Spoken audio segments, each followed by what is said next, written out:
যারা নির্বাচনী পরিবেশ নষ্ট করতে চায় তাদের রাজনৈতিকভাবেই ক্ষতিপূরণ দিতে হবে বলে মন্তব্য করেছেন বিএনপির স্থায়ী কমিটির সদস্য আমির খসরু।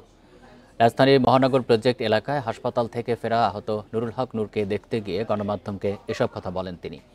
বান্ডেল থাকলে প্রতি সেনমানিতে টাকা বাঁচবে। বিকাশ সেনমানি বান্ডেল কিনে জিতুন প্রতি লেনদেনে।